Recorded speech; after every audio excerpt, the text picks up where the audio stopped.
Bonjour à tous et bienvenue dans cet épisode plus que spécial avec Benoît et Red. Et on fête ensemble notre 47e épisode. Et qui dit 47 dit 10h47 et 10h47. dit concours. Non, c'est pas vrai. Me dis pas Mais que tu si. fais ça. Putain, Mais si. influenceur. Benoît, Oui. qu'est-ce qu'on fait comme concours? Eh ben, j'en sais rien. Ok, Red. Voilà. Alors, on avait... Mais bon, en fait, on s'est dit non. Donc, le plus simple, Oui. si vous voulez gagner un truc, parce que vous nous aimez, et c'est pas n'importe quel truc, c'est ce que présente Denis, c'est le Détective Comics. Numéro apparition de 27. Batman. Alors, c'est le facsimilé pour et les premiers 85 épisodes. ans de Batman. Voilà, hein, si c'était le vrai, je vous l'offrirais pas quand même, faut pas déconner. Non, pas déconner. Mais c'est le facsimilé avec les premiers épisodes où apparaît Batman. Ça a été distribué lors de la Comic-Con et de la Comic-Con. venue de Jim Lee à Paris. Et j'en ai un en rab. Et bande de petits chanceux, ça va être pour l'un de vous. Est-ce que, messieurs, vous pouvez dire la condition pour avoir ce beau cadeau? Moi, je pense que c'est la vanne qui nous fera le plus rire dans les commentaires. Effectivement, on va choisir parmi tous les commentaires. Et il faut évidemment que vous ayez liké, poussé, partagé. Sachant Et qu'on on n'a aucun choisira moyen de parmi, vérifier. Hein, donc, on s'en branle. Hein. parmi tous les commentaires sous cette vidéo. On va contacter l'un d'entre vous et il sera l'heureux gagnant de ce petit bijou. Peu importe le Messieurs, commentaire, on s'en fout. comment? On s'en fout du commentaire. Il faut que Commentez. ça nous fasse marrer. Oui, voilà. Voilà. Bon, en général, Messieurs, on vous- enchaîne avec les doigts de réponse. Allez, c'est parti. Oui. D'autres réponses.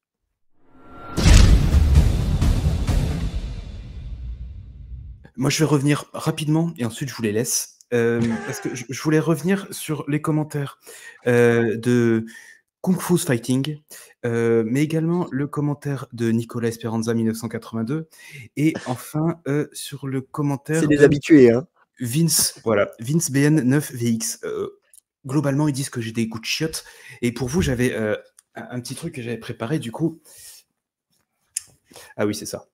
Ben, moi, je les adore parce qu'ils ont raison. Bravo, les gars. Merde. Je suis dans votre team. Mais plus sérieusement, on en avait un qui nous a fait assez marrer, Ouais. qui est de Energoumen, j'imagine qu'on le prononce comme ça, qui nous dit qu'il a une petite question débile mais bien salée. Si on devait enlever un comics de la bibliothèque de nos camarades, lequel serait-il donc? Alors, est-ce que c'est pour aller casser une collection? Est-ce que c'est l'œuvre fétiche ou une BD honteuse, finalement, qu'il faut révéler au grand public?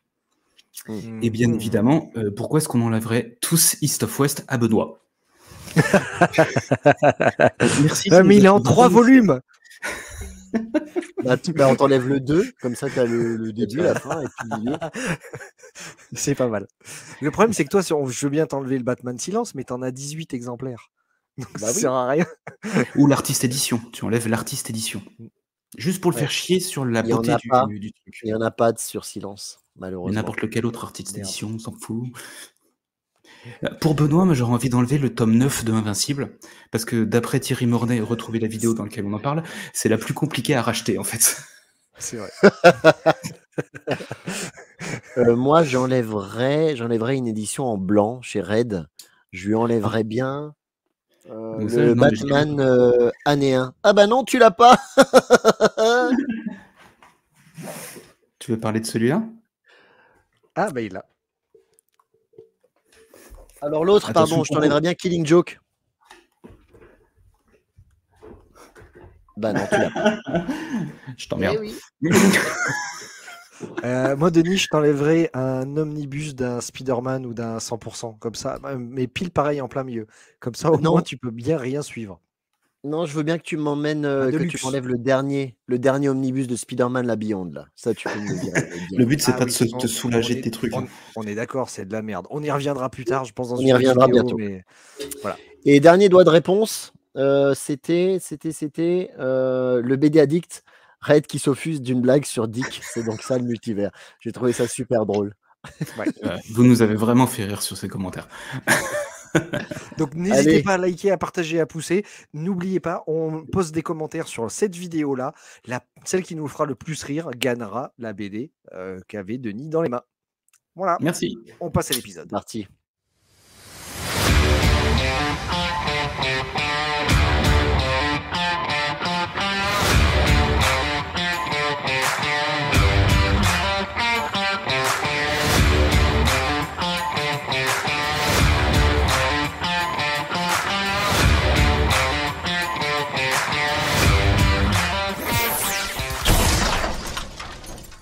bonjour à tous, et donc après ce magnifique générique, Red, est-ce que t'es chaud? Oui, tout à fait. Benoît, est-ce que East of... Oh merde, j'ai raté mon truc. Benoît, est-ce que East of West, c'est toujours de la merde? Non. Bonne réponse. Putain. Alors aujourd'hui, rien à voir, mais on va parler du comics de Murphy, le Murphyverse, puisque est paru, comme je le disais tout dernièrement, le dernier tome. En tout cas, c'est le dernier qui est paru aux États-Unis et c'est le dernier qui est paru en France, et il n'y a rien qui est prévu pour le moment. Donc actuellement, tel quel, le Murphyverse est terminé. Il est clos. Donc on va rapidement faire un résumé du Murphyverse pour les gens qui habitent sur Mars et qui n'ont pas encore entendu parler de ça, mais je pense que les gens qui regardent cette chaîne ont tous entendu parler de Sean Murphy une fois dans leur vie. Il a commencé son Murphyverse, ce qu'on appelle le Murphyverse, avec le Batman White Knight, premier du tome. On est bien, on a les couleurs et les noirs et blancs. Bon, on est pro. On est bien. Nickel. Qui, on va pas se mentir, je pense que c'est peut-être le meilleur parce que c'est l'arrivée, parce que c'est la surprise, la découverte, parce que l'histoire est fraîche, parce que c'est beau, parce que c'est Sean Murphy et Batman. Voilà. Oui, c'est ça. C'est un bon résumé. En gros, tu nous fais un tout petit résumé très très rapide, Benoît, de qu'est-ce qui se passe dans celui-là, tu te rappelles? Alors, qu'est-ce qui se passe? Il se passe que le Joker est poursuivi par Batman et qu'il va prendre des pilules un peu bizarres. On ne sait pas exactement ce qu'il va prendre. Et du coup, il va redevenir l'homme qu'il était avant d'être le Joker. Il va devenir un mec qui s'appelle Jack Napier. Petite référence donc, au Burton. Napier. Moi, je dis Napier. Moi, je dis Napier dans ma tête. Ça fait Napier. Moi, en fait, moi, je le prononce comme les films de Burton, quoi. Oui, non, mais t'as raison en même temps. Voilà. Non, mais Jack Napier. Surtout que quand t'es en eau profonde, t'as pas Napier. Non. Bon, non, on la garde pas, celle-là. Non. Bref, Jack Napier va en fait être jugé comme étant le Joker, et il va dire non, moi je suis pas le Joker, je suis quelqu'un d'autre. Et en fait, il va réussir à être innocenté de tous les méfaits du Joker et à être à se lancer en politique, je vais y arriver, et à un peu dénoncer l'ensemble de la corruption de Gotham. Ça va aller très loin puisqu'il va également dénoncer Batman qui fait partie, on va dire, malgré lui, de ce système. Et c'est pour ça que l'album s'appelle White Knight, puisque ce n'est pas Batman pour le coup, mais c'est le Joker qui devient le chevalier blanc de Gotham. Ouais. Il dit que Batman est au-dessus des lois, il ne respecte pas les lois, donc le Batman doit être arrêté également. Exactement. Ouais. Voilà. Ça, c'est le premier album. C'est ça. T'inverses totalement le paradigme, comme on dit. Exactement. Voilà, c'est pour il a enchaîné très vite avec le second, Curse of the White Knight, qui, moi, personnellement, est peut-être mon préféré. Qui est très bien, celui-là. Ah, il est très bien aussi. Très cool. Red, tu peux nous résumer le Curse of the White Knight? Oh putain, alors, j'étais pas prêt, là. Psychologiquement, je ne sais pas quoi dire. Non, oui, oui, vas-y. Non, parce que je suis pas prêt, là. Curse of the White Knight, en fait, on va découvrir les origines de la famille Wayne. On va pas spoiler pour ceux qui n'ont pas lu encore. Mais ouais, on va se plonger dans l'histoire de Gotham, le passé de Gotham avec beaucoup de flashbacks. Et il y a notamment Azrael, un personnage très important de l'histoire de Batman qui va être là. C'est le chat de Gargamel dans les Schtroumpfs, non? C'est lui, c'est exactement ça. Il vient dans Batman, enfin c'est un multivers, c'est un truc de fou. Et mon édition noir et blanc est signée. Sean Murphy m'a marqué Batman dessus. Rien que ça, c'est la classe. Parce que oui, les éditions noir et blanc, ils ont oublié de marquer Batman chez Urban. Non. C'est pour ça que la première fois que je l'ai vu, je me suis dit, putain, mais j'ai pas la même. Mais bah, c'est normal. Ça n'existe pas. Ensuite, ils ont sorti un 2,5 qui se passe entre le 2 et le 3. Ils ont sorti Batman White Knight, Harley Quinn. Harley Quinn. Alors, celui-là, j'aime bien celui-là. Voilà, tu vas pouvoir en parler. C'est Sean Murphy et sa femme Katana Collins au scénario. Et c'est un élève de Sean Murphy, puisque c'est Matteo Scalera au dessin. Et que j'adore. Son dessin, d'ailleurs, est proche de Murphy, je trouve. Oui, on sent qu'il y a l'inspiration et la patte graphique. Est-ce que tu te souviens de ce qui se passe là-dedans, mon petit Red? Oui, à peu près. Bah, là, en fait, tu te concentres de fait sur Harley Quinn, puisque Bruce Wayne est en prison. Tu es vraiment dans la continuité. Et tu comprends qu'il a noué des relations bien plus fortes avec Harley Quinn. tu sens que voilà, c'est pas juste devenu oui, on sait pas trop exactement le niveau de consommation, mais en tout cas, tu comprends que voilà, il y a eu affaire sous le rideau. Enfin, surtout, ça va enchaîner sur le fait que Harley Quinn va devoir remettre le costume. Benoît, arrête tes gestes, ça passe pas du tout en podcast de faire un cercle et puis un doigt qui. Enfin, non, le cercle. Bref, Harley Quinn doit de nouveau enquêter sur son passé, sur des souvenirs qui vont revenir et construire notamment, enfin venir ébranler son présent qui n'est pas anodin de jeune femme Faut que tu essayes arrondie. d'expliquer avec des mots jolis que en fait. J'essaie de dire sans dire parce que il est pas très. Pour le coup, celui-là, c'est peut-être c'est le plus fin de tous les des trois, je pense. Donc c'est assez Les dense. 5, parce qu'il y en aura 5, mais je crois que c'est le tout Oui. dernier le plus fin. Oui, c'est pas faux. Moi, je trouve qu'il est quand même important parce qu'à la fin, on montre que Bruce Wayne s'évade de la prison. Oui, c'est vrai. Et justement, dans le Batman White Knight 3, effectivement, tu le vois qui arrive à sortir de prison. Et ceux qui n'ont pas lu celui-là, je pense qu'ils loupent quelque chose d'important quand même. Ah oui, tout à fait, oui. C'est vrai qu'on peut pas spécialement s'en passer. Non, c'est pas une parenthèse. C'est un spin-off, mais en même temps, il est vraiment dans la continuité et il y a des choses qu'on loupe si on le lit pas. Donc, voilà. Et ensuite, donc, on a le 3e tome. Le 3e Batman Beyond the White Knight. Donc pourquoi il s'appelle Beyond? Parce que évidemment Sean Murphy fait énormément référence à la série télé Batman Beyond, qui se passe dans le futur avec un Batman qui est Terry McGinnis, qu'on va retrouver dans cet album. Alors il n'est pas spécialement Batman dans cet album, surtout au début en tout cas. Et on a une société qui, je crois que c'est 10 ans qui s'est passé, 10 ou 12 ans, qui sont passés entre 10 ans 47. Voilà, il y a 10 ans, 10 ans. C'est ça, qui se sont passés et donc il va y avoir pareil, l'entreprise Wayne a été fusionnée avec une autre entreprise et qui œuvre normalement pour le bien de Gotham. Sauf que effectivement, il va y avoir des meurtres, comme le meurtre du père de Terry McGinnis, qui vont enchaîner qu'il va y avoir plusieurs conséquences, quoi. Et ça va obliger Bruce Wayne à sortir de prison, à s'évader. Et il va retrouver une petite voix qui est dans sa tête, puisque, je suis désolé, je vais spoiler, mais bon, en même temps, c'est dans le premier numéro. Le Joker est passé de vie à trépas. Et il a, par un petit twist scénaristique qu'on avait déjà vu dans la série télé, pas dans la série télé, dans le film Batman Beyond, où il a implanté sa personnalité dans le cerveau de quelqu'un. Donc là, justement, c'est dans le cerveau de Bruce Wayne. Donc il est d'une certaine façon vivant. C'est important pour l'album dans lequel on va parler, qui est Génération de Joker, un petit peu plus tard.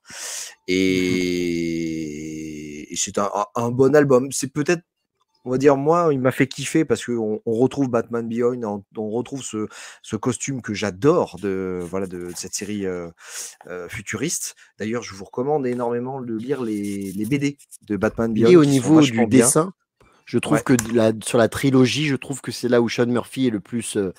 Il fait des planches incroyables. Oui. Les deux premiers sont excellents, bien sûr, au niveau du dessin, mais dans celui-là, je sais pas, je trouve qu'il a un truc en plus. Oui, ce que je disais, moi j'aime beaucoup cet album parce que ça a énormément de liens avec la série télé. On voit qu'il est allé énormément piocher dans la série, mais du coup au niveau dessin, je suis d'accord avec toi, c'est peut-être il est superbe. C'est vrai qu'au niveau scénario, pour moi, c'est le plus faible. Voilà, je l'ai bien aimé, moi. Oui, mais je trouve qu'il y a un côté beaucoup plus d'action, par contre. C'est peut-être celui où il y a le plus d'action. Quand il est dans le Gotham qui est devenu, j'allais dire presque une mégalopole, mégalopole japonaise, t'as l'impression, dans l'entreprise Powers, t'as tout qui pète partout, c'est ultra dynamique comme dessin, et comme action. La fin qui est un cliffhanger énorme qui te dit qu'il peut y avoir une suite, mais qui va passer au niveau cosmique, quoi, à ce moment-là. C'est ça. Voilà. Et ça laisse sur une image, simplement une image d'une page qui a un énorme cliffhanger Et là, justement, on enchaîne avec Batman Génération de Joker. Donc là, c'est le qui... 3,5, puisque c'est pas Ouais. officiellement le 4, c'est ce qui se passe après le 3, donc on va dire que c'est le 3,5. Et à Exactement. l'heure où on enregistre cette vidéo, il n'est pas sorti. Mais on l'a eu en avant-première grâce au Paris Fan Festival. Et lorsque la vidéo sera diffusée la semaine prochaine, il sera sorti. Donc c'est pour ça qu'il n'y a que Benoît et moi qui l'avons. Et pas toi, Red. Voilà. Non, j'étais obligé de le lire en VO. Et Voilà. oui. En partie. Alors, du coup, à préciser vas-y. justement que j'ai pas parlé justement par rapport au White Knight Harley Quinn et qui est important, c'est que Harley Quinn est enceinte. Sans spoiler trop, parce que ça fait partie de l'histoire, elle est enceinte et elle a des jumeaux. Et c'est en grande partie un des éléments de base scénaristique dans le 3, qui est Behind the White Knight, et notamment dans ce 3,5 qui est Génération de Joker, où on retrouve les jumeaux. On va se focaliser justement sur les 2 enfants de Harley Quinn et ils vont faire un road trip et redécouvrir un peu le passé de leur père. C'est comme ça que je résumerai moi l'histoire de Génération de Joker. Alors la couverture est de Matteo Scalera, qui avait dessiné le Harley Quinn, mais l'intérieur, et c'est là où, et pour moi, et Benoît, je sais que tu es d'accord, c'est le point faible de cet album-là, c'est Mirka Adolfo, qui pourtant est une artiste italienne que j'aime beaucoup, mais qui a un style un peu plus manga. Et je trouve que ça ne passe pas trop bien en noir et blanc. Ouais, là, je te rejoins à 100%. Je l'ai acheté en noir et blanc parce que il était disponible à ce moment-là sur le stand d'Urban. Et je pense que j'ai fait l'erreur de l'acheter en noir et blanc. Parce que j'ai vu les pages en couleur. Et franchement, ça change énormément le style visuel. Et je pense que j'aurais préféré le voir en couleur parce que là, du coup, j'ai pas accroché. Ouais, voilà. J'ai vraiment pas accroché à cet album. C'est pas moche, mais on n'est Ça m'a pas au sorti du niveau de truc. Sean Murphy et on n'est pas au niveau de Matteo Scalera. Et Sur du noir et blanc. tu vois, quand tu as les covers de Murphy, ouais, il se passe quelque Oui, chose. voilà. Oui, Mais elle, exactement. ouais, c'est un peu plus.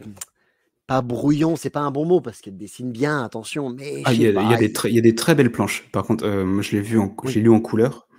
Il y a des très belles planches et pour le coup, la couleur révèle totalement le dessin. Tu prends de la profondeur, mais tu comprends qu'il y a la couleur parce qu'il y a des pages qui sont très très bien dessinées. Franchement, il y a des pages. Par contre, il y en a d'autres. En couleur, j'étais content parce que j'ai vu le brouillon. Il y a une scène d'action avec un gros robot. J'ai trouvé que c'était flou.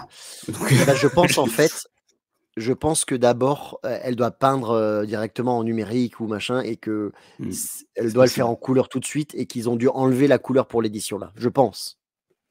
Je sais pas. Je sais pas. Mais après, par moment, tu retrouves le trait de Murphy. Je trouve qu'il y a un lien. Tu retrouves des traits, mais il y a pas ce petit truc qui accroche. T'es content de voir les covers par chapitre de Murphy, en fait. Tu sais, t'es content de voir un truc qui est carré. Et petit truc qui me gêne, et après je vous relaisse la parole là-dessus, c'est le dessin des 2 jumeaux, forcément, des 2 jumeaux, ça fait 4, tiens, des jumeaux. Pour moi, on dirait qu'ils n'ont pas le même âge. Le gamin, on dirait qu'il a 12 ans, et elle, t'as l'impression qu'elle en a 15-16. Pour moi, il y a un gros décalage. Donc, voilà, c'est vrai. Une petite parenthèse. Je suis d'accord avec toi. Honnêtement, au niveau de l'histoire, elle est pas mal sans être transcendante. Honnêtement, c'est le plus faible des 3 pour moi. Il y a des 5. Des 5, pardon. Il y a des trucs qui sont intéressants, mais finalement, j'ai l'impression d'avoir lu un bouche-trou. Voilà. En fait, oui, c'est ce que j'allais dire, c'est que ça apporte rien à l'histoire. C'est un petit bonus, hop, là, c'est cool, tiens, on te place ça. Et ça apporte rien à l'histoire, mais je pense savoir pourquoi. Parce que contrairement à Harley Quinn, où le scénario, il y avait Sean Murphy et Katana Collins, cette fois, il y a marqué idée originale Sean Murphy, mais scénario, il n'y a que Katana Collins et Clay McCormack. Désolé, je connais pas. Mais en fait, Sean Murphy, je pense qu'il a juste dit ouais, vas-y, il a écrit un truc sur les gamins et il s'en est pas vraiment. Il a dû valider, évidemment. Bien sûr. Mais il s'est pas penché dessus. Et désolé, ça apporte rien à l'histoire. Pareil, il y a juste la dernière planche qui est pareil, un clin d'œil au 3 pour dire hey, on peut faire une suite si on veut. Mais voilà, ça termine pas vraiment le truc, ça Mm. boucle pas une fin. C'est juste un album bonus parce que ça marche et qu'il faut faire rentrer de l'argent concrètement. C'est un Et peu ça. Bah, c'est un c'est peu dommage. dommage de terminer là-dessus, alors que jusqu'à présent, pour moi, c'était quasiment un sans faute. Bah, là où c'est exactement ça, là où le Harley Quinn, on te dit c'est un épisode intermédiaire, mais pour autant, ça t'apporte vachement dans les relations, ça creuse l'histoire. Là, tu viens ajouter un élément, tu viens compléter l'univers, mais finalement, tu rajoutes un cliffhanger sans faire de lien avec ton autre cliffhanger qui est quand même majeur sur la Si, fin de ton histoire. si, c'est un lien, c'est les deux Oui, Némésis, c'est un lien. Oui, oui, oui. Oui, j'avais pas fait mais gaffe. Mais Mais ouais, mais t'as pas de lien réel. Je veux dire, je sais pas, la fin, on s'en fout en fait. oui, Clairement. oui, oui, parce oui. que de toute façon, ça revient au fait que tu reviens presque à la fin du 3. Tu repars de base C'est sur le truc. Voilà, c'est pareil. Il y a simplement, on va dire, des agents du FBI Mm. qui sont en fait des personnages de l'univers DC qui n'ont pas ce rôle-là d'habitude. Je vais pas Mhm. spécialement spoiler, mais du Ça coup, va c'est vite, assez sinon. étonnant. On n'a qu'une envie, en fait, pendant tout l'album, de se dire, à un moment donné, il va se passer un truc, ils vont se révéler ou il va y avoir quelque chose. En fait, Quand pas est-ce que ça du va tout. arriver, ouais. Voilà, Mm. pas du tout. Non. Alors, c'est dommage et pas dommage, parce que du coup, au moins, ça change un peu le paradigme Mm. de ces personnages, et c'est pas, Deux fois paradigme. ouais, c'est Deux pas fois paradigme. plus mal. Mais bon, voilà, ça reste simplement l'histoire de ces 2 gamins qui ont cet héritage, ce passé, ce père, et qui veulent essayer de savoir finalement s'ils sont les enfants du Joker, de Jack Napier, et Mm. comment ils arrivent à s'en sortir dans la vie, comme ça. Et évidemment, il y a leur mère qui va leur courir après pendant tout l'album, qui Ouais. sont complètement dépassés, hein, que ce soit les flics ou même Harley, qui sont complètement dépassés par la situation. Donc bon, ça C'est met ce qui pas m'a les fait personnages. sortir un peu de l'histoire. Ça m'a fait sortir de Exactement. l'histoire, genre, tu as 2 gamins de 15 ans qui arrivent à combattre la police, Harley Quinn, avec la technologie d'une voiture qu'ils connaissent pas. À un moment: «Oh viens, on est bloqué. Attends, les enfants, je crois qu'ils partent. Non, mais il faut qu'on reste quand même là». Puis les enfants repartent 3 fois et Ouais. s'échappent à chaque fois des mains de la police. Oh, c'est pas ouf. Vraiment, le truc qui m'a fait énormément plaisir, c'est la partie sur Mister Freeze que j'ai trouvé Oui. vachement intéressante. Moi, Oui, j'ai il bien était pas aimé. mal. Oui, il y a des Et trucs, où le projet C'est bien Nora, c'est pensé. pas sa femme, et cetera. Voilà, il y a des trucs Mm. comme ça qui sont différentes, de de la continuité normale, quoi. Bah, maintenant, si ça on se lit, s'arrête quoi. là, ce serait un peu con. J'ai envie d'avoir la Bah suite oui. puisqu'ils teasent quelque chose de très gros. Et en même temps, j'ai peur que s'ils fassent une suite, eh ben, ce sera encore moins bien. Donc, je suis partagé entre le «Ouah, j'ai envie de savoir» et le «Peut-être arrêtons là». Tu vois, Bah, je suis partagé. C'est ça. Sachant que moi, Murphy, je il y est veux plus dessus. bah Il est passé à autre chose. Bah là, bah, il a terminé en son fait, Zorro. oui, Oui. mais enfin, il pourrait très bien dire: «Bon, je vais conclure par un dernier album», et cetera, mais ça serait plus cette même Mm. originalité s'il était plus sur Faut sur savoir cette arrêter le série, quoi. truc. Voilà. Et puis, il Soit ils faut font pas une qu'il nous. V2 et ils continuent. Oui. Mais qu'il nous fasse pas Alors, un Dark Knight 3, quoi. Tu à vois, qui l'époque, revient dans 15 ans, quoi. il y a 1 an à peu près, alors les choses bougent tout le temps dans le monde du comics, mais moi, il m'avait dit qu'il aimerait potentiellement faire un peu son univers dans le coin de Marvel. Je sais pas si ça va se faire, si ça se fait ou pas, machin ou quoi. Et peut-être un jour, il se laisse la possibilité de revenir, parce que je pense que financièrement, c'est très, très intéressant et que DC va lui donner un gros chèque, de revenir, sur un White Knight. Mais, a priori, c'était pas vraiment c'était pas sa priorité. Ça, c'était, son discours d'il y a 1 an. Peut-être que maintenant, après Zorro, il a envie de retrouver le personnage de Batman. J'en sais rien, j'en sais rien. Donc on Mais c'est vrai que verra. c'est dommage de rester sur cette fin-là, et c'est un peu dans Oui, et j'aurais puis préféré qu'on se termine avec le Batman Beyond et ce Oui, petit oui, clin complètement. d'œil de fin sympa, Mais plutôt que complètement. rajouter ça parce que commercialement parlant, Génération Joker, ouais, c'est cool. Mais déjà, le dessin qui est plus manga, l'histoire qui est un peu en dessous, c'est dommage, de cette petite fin en descente là. Ça me fait un peu ouais. chier. Mm. De toute façon, en plus, en termes d'histoire, je pense qu'ils auraient fait simplement un spin-off, dans l'album, dans un des Mm. autres albums. Tu raccourcissais, tu mettais la moitié des pages. Franchement, ça le faisait, hein. Ouais, Ouais. tu fais un tie-in comme Ouais, ça se fait, et puis tu faisais 140 pages, c'était pas mal. ouais, ouais. Bah moi, je voulais juste faire une parenthèse parce qu'on a parlé du Paris Fan Festival. C'est pas la vidéo pour ça, mais j'en ai profité au Paris Fan Festival pour reprendre chez Urban les previews. Je sais pas si toi, Benoît, tu les as pris aussi. Oui, oui, oui. Donc J'ai Void pas encore Rival vu. d'un côté et Transformers de l'autre. Et ça, on l'a pris chez iComics, Down Runner. Alors, je sais pas si j'en parle maintenant ou si on le fera dans une prochaine vidéo. On peut en parler vite fait ou pas? Bah, vas-y, vas-y. Oui, oui. Même si Je ça pense n'a pas qu'on lieu a d'être. conclu sur le Murphyverse, on a dit ce qu'on avait à dire, je pense que c'est un peu dommage, quoi, pour résumer. Pour moi, c'était vraiment une bouffée d'air frais de Batman, la trilogie avec l'Harley Quinn au milieu, et C'est ça a ça. fait du bien. Et là, tu sens que c'était le petit truc de trop. Donc, j'aimerais que Murphy conclue avec un gros bouquin qui conclut l'histoire avec le fameux cliffhanger du 3 et que le Murphyverse s'arrête avec C'est ça. ça. Oui. Ouais. Ça, ce Complètement. serait mon rêve. Je vote pour. Et Bon, on est je tout. vais me présenter aux prochaines élections présidentielles, c'est officiel. Parfait. Alors, Void Rival, du coup, j'ai pu le lire.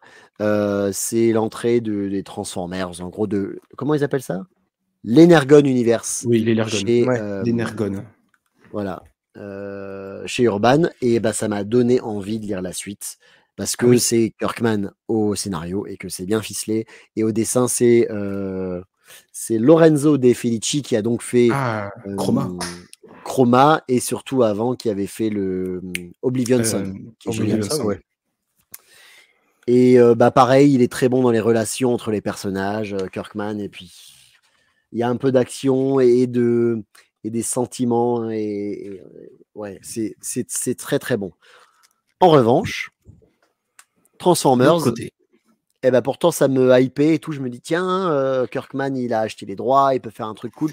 C'est pas Kirkman au scénario, c'est Daniel Warren Johnson et au dessin, puisque c'est les premiers épisodes et que c'est lui aussi au dessin. Toujours pas. Je vais me faire des ennemis, mais Daniel Warren Johnson, j'ai adoré, j'allais dire Sucker Punch, non, j'ai adoré. Do a Power Bomb. Do a Power Bomb, rien à voir. Mais putain, je trouve que c'est le bordel, son dessin, là. Ah, c'est un peu ça, quoi, c'est sûr.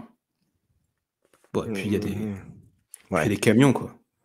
Ouais, t'as des camions. 10 poètes. Ça m'a pas hypé plus que ça. Les quelques pages là de Transformers. C'est Bim une bam grosse boum licence. bam bim bam boum.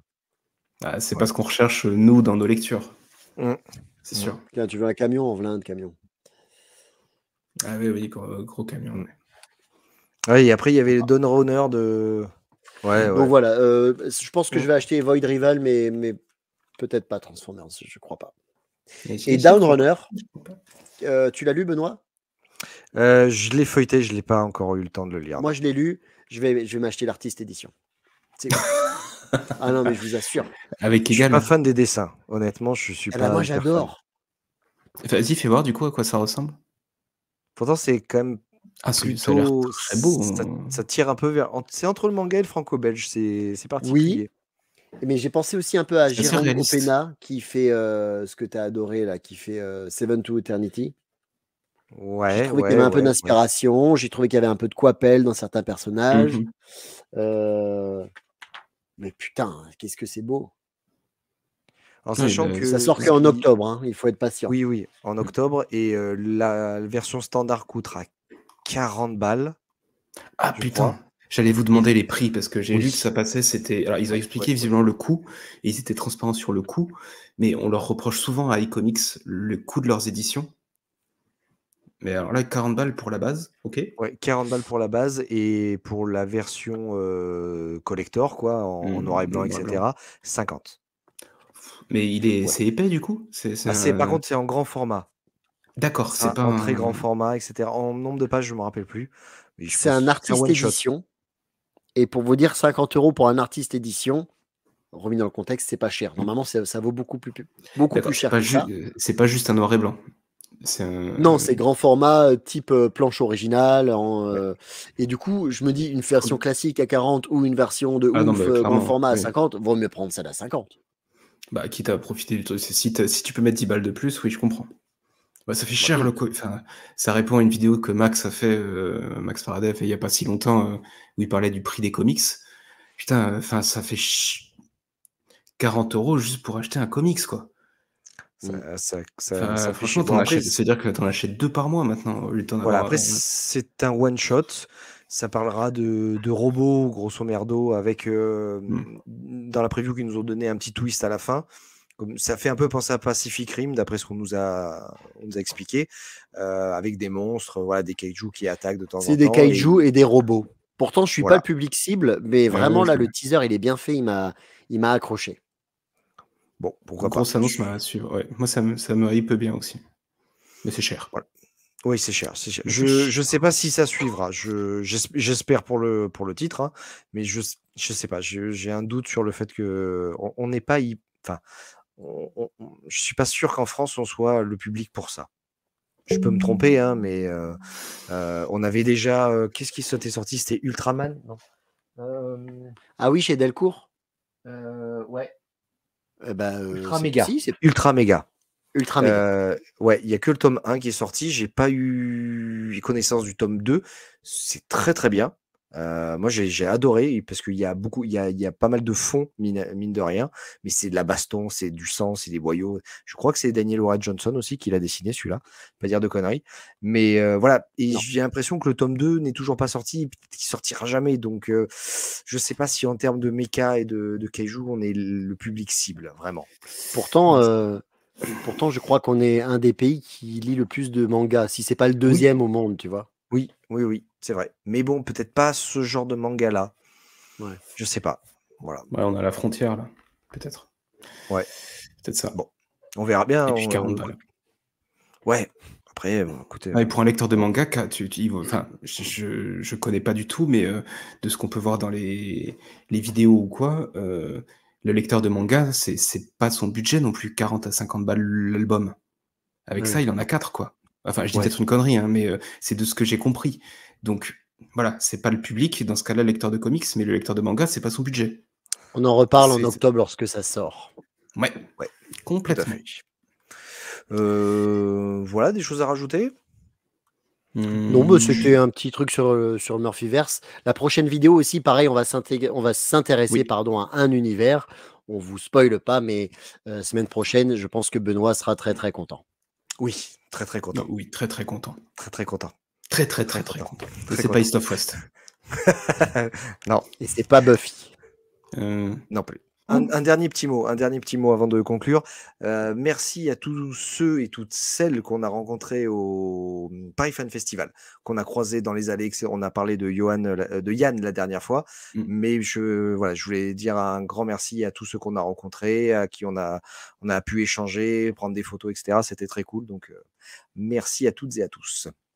Sur célébrité. Ouais, mais voilà, c'est sympa de pouvoir échanger. En tout cas, ils ont tous dit c'est cool que le troisième soit pas là parce qu'on peut pas le blairer. Vous deux, vous êtes les meilleurs. Mais bon, bref. Un petit peu. Gentiment. On vous dit à la semaine prochaine. Accrochez-vous à vos ceintures parce que la semaine prochaine, ça va décoiffer. Ça va envoyer du sang, de la tripe et des boyaux. À plus. Le teaser. 6h47. Allez, ciao.